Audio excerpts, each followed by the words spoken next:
Salam mehriban vatandaşlar, salam qadirli illeşler.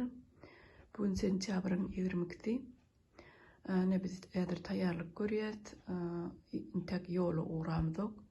Ýöne size bir gysgajygam bolsa, bir video uğratmakçy. Şu görýän türkmen libasyňyz barada. Bu türkmen libasy maňa bir öz illeşimiz uğradypdyr.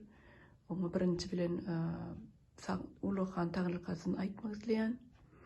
İkinci bilenim geçen tapar eger ýadyňyza düşýän bolsa, şu başgyrlar bilen beýleki dürlü milletleriň wekilleri bilen bolan protestimizde men aýdypdym, olaň geyip gelen öz milli libaslaryna seredip şeýle owatyn libaslary bar ekeni, başgyrlaryň keşdeden nağışlanyp owadan edilen tahyýalary, donlaryny geyip gelipdirler.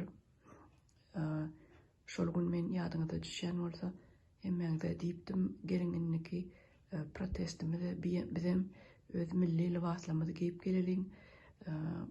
Gaty owadan biziň libaslarymyz hiç bir beýleki milletleriň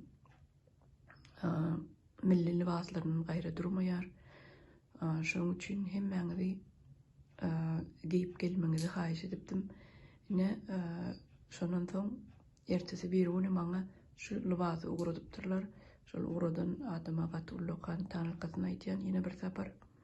Jan sag bolsun, ömrü uzak bolsun we beýleki ýigitlerimize de haýyşym, eger kimde türkmen libasy bar bolsa, hökman geyip gelsin we inniki protestlerimize de geyip gelseňiz has gowy bolardy.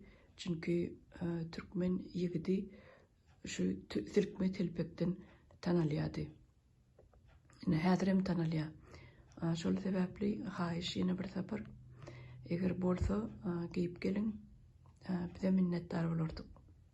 Onu görüşýänçe hoş sag bolun.